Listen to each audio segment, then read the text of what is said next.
Yo, what's good with it, YouTube? It's your boy Blends.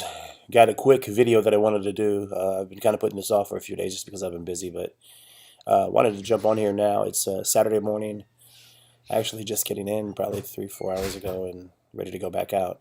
Had a request, actually a question on my YouTube channel, asking what kind of music could be played if you're doing a holiday party that the hiring party has requested you not play Christmas music. And it was an interesting question for me because I have had that request in the past, but usually after the evening starts, I start getting requests for Christmas music, and then I run it by the person that hired me, and then they say, go ahead, and it's all good.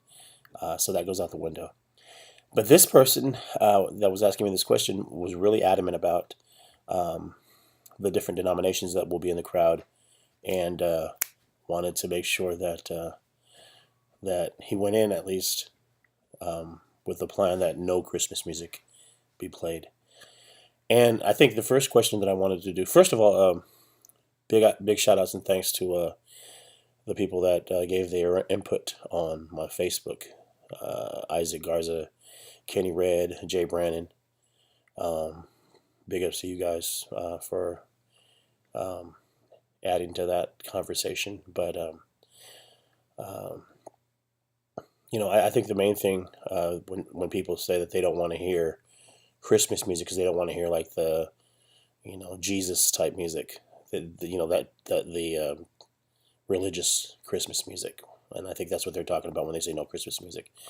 I don't think no matter what religion or whatever you are, you're gonna trip off of songs like Jingle Bell Rock and Frosty the Snowman unless you're just a Grinch, and in that case, fuck you. But anyway, so that's what I think. But if you want to go into to the event with the approach that no Christmas music be played, I agree with what Jay Brannon said, which is treat it like a wedding. You going where you're hitting them with like ambient, um, you know, instrumental type, non-vocal, easy conversational music, whether that be kind of a light jazz, whether you're doing ambient music, whether you're doing just old school instrumentals, just music that when people talk over it, it wouldn't be uh, a clash of vocal range, so to speak. Um, and I think if you do that and treat it like a wedding, like a cocktail hour in a wedding, um, you can always get out of that safely. And then in the meantime, if anybody comes up and asks for, Christmas songs, make sure that you have the agreement with your hiring party as far as whether or not you have, you know, any flexibility on, plugging in some Christmas songs as the evening goes. And, again, keep in mind that, you want to stay away from the Jesus type music. Um, Although I'll tell you this, I did play the Adam Sandler, the Jewish Christmas song. I did play that last night. Somebody requested it, and I was like, "Oh shit! I hate when I have to make this decision." And I played it, and it went over real well. So, um, you know, I guess you have to really kind of read your crowd. So, as far as as you can see, I'm putting together a list.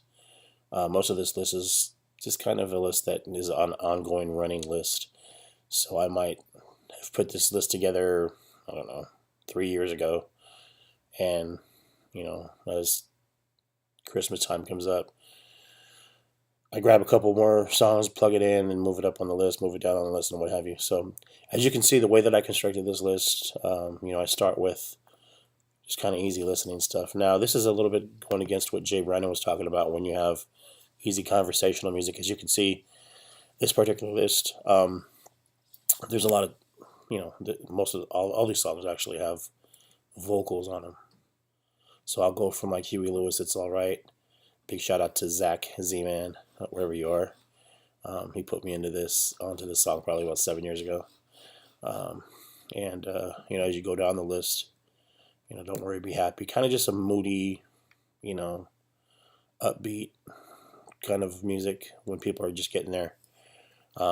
What I do, and I'm sure that you guys know this, is drop your mid-range a little bit so they don't clash. I like to put my mid-range at around 9 o'clock, just so people can conversate over this music, even though it does have vocals.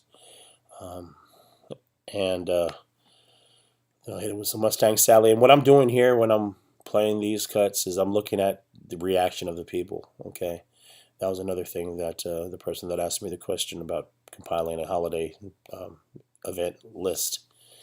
What do you look for? Do you just, what's the difference? I think how they termed it was what's the difference if I just put it on a playlist and let the playlist play? I think his thing was that he has a table with meal, and he wanted to just put a playlist on and go eat his meal. And I mean, that's cool. Depends on how you want to run it. I wouldn't run it like that. It's kind of tacky to me. I like to have somebody standing behind the setup all night, because you never know when somebody wants to come up and talk to you. And if you're eating and they come up to the DJ booth and talk to you and you're not there, and then you look to your right and you're sitting on your table, that's kind of tacky. So, but the reason why you don't want to just play a playlist, or the reason why I don't just play a playlist, is because you want to read people. Part of your job is reading the crowd. If you're a good DJ and you know what you're doing, and you don't want to just play a playlist and eat your meal and then come back after your meal's done and be like, okay, let's go. I mean, you want to be able to read people. When you play It's All Right by Huey Lewis, look around. Did anybody go, oh, like they haven't heard this song in a while? This is a song that's not really played on the radio that much. And it's a very good, upbeat, happy song. When you play Don't Worry, Be Happy, do people start snapping their fingers and, singing along while they're conversating? When you play Mustang Sally, are people starting to wiggle and move and groove? Then when you introduce your first Christmas song, you introduce the Sheryl Crow song. Do people know who it is? Do they realize what you just did with that transition? Went from just regular happy, upbeat music to Christmas music. And then after I play a couple more Christmas songs, I'll jump onto like a automatic standard, Van Morrison, Brown Eyed Girl. Who doesn't like that song? You play that and you see the reaction. And what you're looking for, Phil Collins, You Can't Hurry Love. Then go back to Christmas music. I hit him with oldie, and I come back with a kind of a more modern Christina Aguilera, type song. I'll throw a Spanish Christmas song, Donde Está Santa Claus. I'll go back to some rock standards. Stuff like, you just bounce around. But while you're doing that, look at the crowd, see what they're doing, see what they're reacting to, see what, they're saying, oh my God, why is this guy not playing Christmas music? Read reactions. If you have any other issues, or if you have anything to add to this topic of holiday music without Christmassy vibes or Christmas joints, then please feel free to add your comment below. Also, feel free to add me on Facebook, Bobby Blends with a Z. Guess that's all I got. Hopefully this helps you. Good luck on your holiday events and Christmas season and NYE. And have a prosperous 2015. And thanks for the question. Oh, what was his name? Jeremiah Redder. Thanks for your question on asking me how I approach putting together my holiday crates for Christmas time. Hopefully it helped you. Thanks for watching. Blends them out. Peace.